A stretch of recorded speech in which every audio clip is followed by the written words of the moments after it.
welcome to Lesson 7C of Youth by Isaac Asimov. Today's learning intention is to learn about dramatic irony and to have a little recap of contrast. We know we'll be successful if we can explain what dramatic irony means and give an example, can analyse an example from the text and explain how it adds tension, and we can recall what contrast means and apply the knowledge from earlier in the unit to a later example in the text. So let's get started with our first question of today. What is dramatic irony? So I want you to have a little look at this picture here, and I want you to think about how you feel. How does it feel looking at that picture, and why? What's going on? What can we see?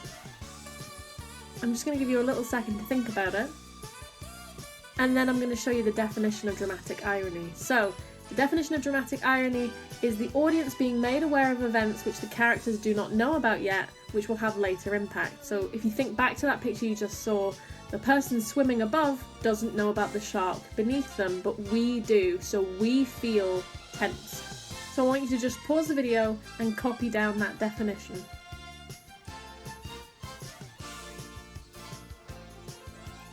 Okay, so I've got a few more examples of dramatic irony here in the form of some fun little cartoons. Things where the audience, we as the readers or the viewers of the story know what's happening, but the characters don't, and it's going to have an impact on them in a minute. So you see here, this is a prisoner tunnelling out of prison, but we can see that he's tunnelling into a toilet pit. We've got another one here where it's a cat, and it's the fish saying, first he warms our bowl and now he's feeding us, and you thought he wasn't friendly. So it's this fish having a misconception about what's happening. He thinks the cat's a good friend, but we know that the cat is trying to cook and eat them. And then one final one, very simple. We've got two men shaking hands, and then each of them has a weapon behind their back. So what they don't know, but what we know, is that they're actually there to attack each other.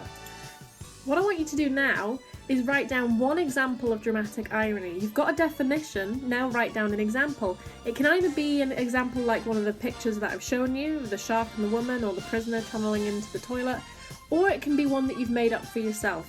When would be a time where an audience might know something that a character doesn't? It could be from a film you've seen, or a story that you've read, or an example that you make up for yourself. But have a go at that now. Make up your own example of dramatic irony.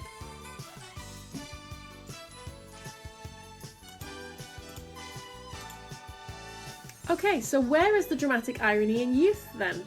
We've got this text that we've been reading, and we've just read 2 chapters which contain a certain amount of dramatic irony, but the question is, where? So in chapter 7, the industrialist tells Red at the end of the chapter, all right, you'll have to get rid of it, do you understand? And what the industrialist doesn't realise is that he's telling his son to get rid of the creatures from another planet that he's been waiting for the entire chapter, for the entire story. So what's the dramatic irony there? He made me say I had animals, and then he said get rid of them. I gotta do what he says, holy smokes, he's my dad. So again, what is Red thinking? What does Red know? What do we know? And what's the difference between those two things? What's going on in this, and how does it make us feel? That's the question that we're looking at here.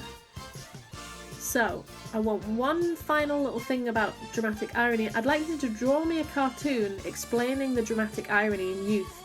What's going on in this section, and how does it class as dramatic irony? So draw me a little picture of what's gone on in the last 2 chapters in terms of its dramatic irony. So pause the video and give that a go, please.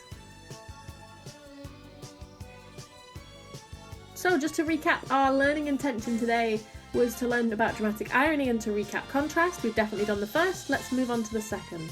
So I want you to make notes on each of the following contrasts that exist in youth. And by that I mean just little bullet points about which characters are involved in these contrasts and how these contrasts come about. So any thoughts you have, think of it as little mind maps if you want to do mind maps, but notes on each of the following areas of contrast in the story up to this point.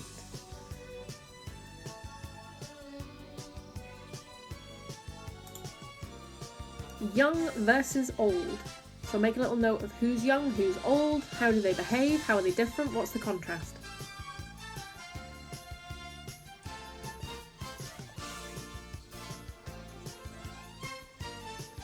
Academic versus practical.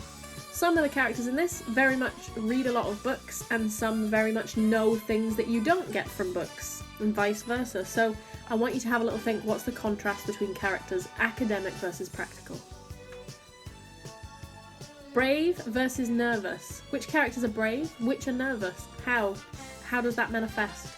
So make some notes.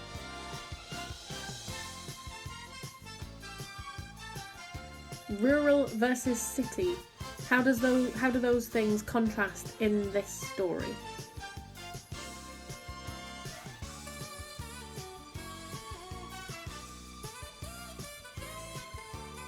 Okay, so we have now learned about dramatic irony, and we've had a little bit of a think about contrast. We've recapped the contrast element. So we've been able to explain what dramatic irony means and give an example. We've been able to analyse an example from the text and explain how it adds tension. And we can recall what contrast means, and we've applied our knowledge from earlier in the unit to the later examples, the later chapters from the text. So great work, everybody. Thanks for this, and I'll see you next lesson.